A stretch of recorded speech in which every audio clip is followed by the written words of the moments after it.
Good Monday morning to you. As Pastor Tom spoke last week, we are continuing a series on David this week.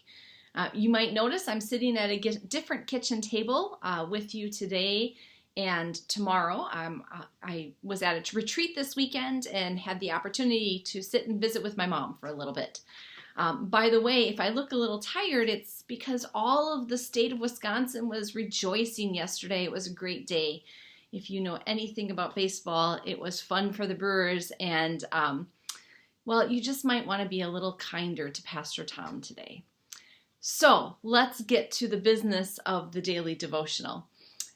When it comes to David, there are many steps in his life that really are relatable to him.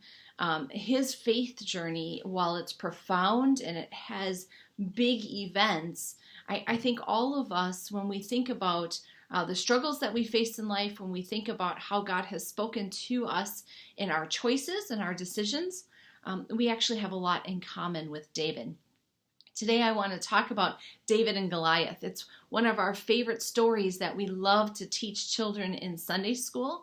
It is also a great story because it reminds us of what to keep our focus on.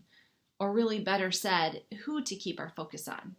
So we know the story. The Philistines have waged war with the Israelites. Saul is the king at the time. He is also the commander-in-chief of the army. So Saul and the Israelites are in their camp. They are on the edge, and on the other side is the Philistine army. The Philistines have this giant. It would seem that the Philistine people themselves are larger than normal. Anyone has a Scandinavian blood in their family, they might have a history of having larger than normal family members generations ago. But as it is Goliath is what we would call a giant. And because of his size, because of his stature, he comes past the Israelite army in the morning and the evening and he taunts them. He says, "Who will come into battle with me? Who will come and fight me?" So if you look to 1 Samuel 17, the story is that Jesse, David's father, sends him to the front lines. He has 3 sons that are on the front lines with King Saul. He sends with provisions, grain and cheese and all sorts of sustenance, bread, for them to be able to be nourished. Jesse also wants to know what is happening, what is the status of this army. Part of me wonders, because Jesse is a good and faithful father, also faithful to Israel and to the Almighty, that if God hasn't spoken, it's not every detail is part of every story, but it would seem that Jesse knew that David needed to go to the front lines. And so as David comes, he leaves his provisions and he starts hearing the taunting. He starts hearing that the Philistine giant Goliath is not only taunting the army, but is really dismissing the Almighty. He's saying, "You're Saul's army, and no one has the courage to stand against me." David starts having conversation and starts hearing that King Saul, has promised that your family will no longer pay taxes, and the victor will have a wife out of his own daughters. This is a big responsibility, and Saul is willing to back that responsibility. Now, there's 2 things about this initial invitation into the battle that is worth mentioning. First of all, Saul has lost his faithfulness. We know that in Friday's story, by the anointing of David, Saul has lost his faithfulness in the Almighty. It's also probably why he puts his own daughter and one of his own daughters and this large bounty for the sake of inspiring one of his soldiers to kill the Philistine. See, Saul's no longer trusting in God to work. In the same way, David, his biggest problem with the giant, his biggest push to be part of this battle, to go against Goliath, is because Goliath is not just mocking the Israelites, is not just mocking God's army, he's mocking God. In fact, if you look to 1 Samuel 17 and just read passage 31 through 37. And I'm going to read that for you now. When the words that David spoke were heard, they repeated them before Saul, and he sent for them. David said to Saul, "Let no one's heart fail because of him. Your servant will go and fight with this Philistine." Saul said to David, "You're not able to go against the Philistine to fight with him, for you are just a boy, and he has been a warrior from his youth."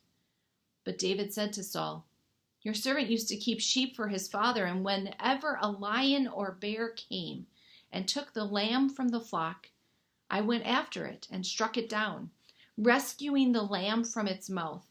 And if it turned against me, I would catch it by the jaw, strike it, and kill it.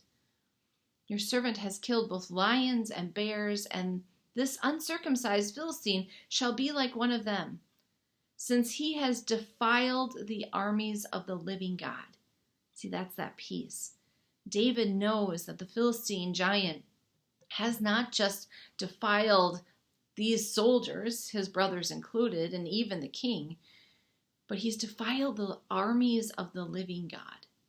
David said, the Lord who saved me from the paw of the lion and from the paw of the bear, will save me from the hand of this Philistine." In this moment, David exhibits far greater faith and a wisdom that comes only through faith, and a courage that comes only through faith for Saul than Saul has done as king. And Saul says to David, "Go, may the Lord be with you." Sometimes we encounter people who know what we're saying is right, but they can't get to the place that we are.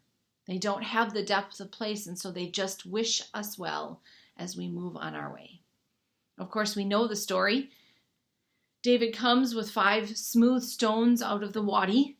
This is for those of you that love to walk the coastline and pick up the smooth stones and rub them in your hand. As you look at the vastness of the ocean, David grabs 5 small stones, and with a slingshot, or with sticks, as the Philistine giant says, he takes down the Philistine giant, and David is victorious. But even more importantly, God is victorious. God has reestablished his presence in the armies of Israel and even for the people. So in our series of Can You Relate, I think this is one that we really can relate to. Sometimes we are like Saul. Sometimes we know that God's with us, but we just can't put our trust enough in God. And so we rely on our own strength and our own abilities. Sometimes God is calling us to do something that seems too big for us to do. And in those moments, we become like Saul. Some of us have experienced David moments where we just happen to be in the right place at the right time, and God inspires us and calls us to do something extraordinary, and without hesitation we do it because we know we have the power of God behind us. There's not a lot of conversation, there's not a lot of explanation. We just go forward in faith. You know, I think in our faith life, we're both of those characters back and forth frequently. And that's the beauty of our relationship with God. God forgives us when we are like Saul and empowers us when we have the courage of David. So as you think about, as you begin this week, as you look at all of the stuff that you will face at work or at home, maybe there's something in the community that you're going to have put before you, or an opportunity that's going to come. How are you going to relate to it? Are you going to have the limited faith of Saul? Or are you going to have the courage and the faith and the endurance that God gives to David? By the way, at the end of the day, regardless if we're Saul or David, it only matters that God is with us. It only matters that God is working in us and we are listening to God. See, the same God of David was with Saul. Saul just stopped listening to him. And that's the most important thing as well. Because it's not us, it's really what God is doing within us.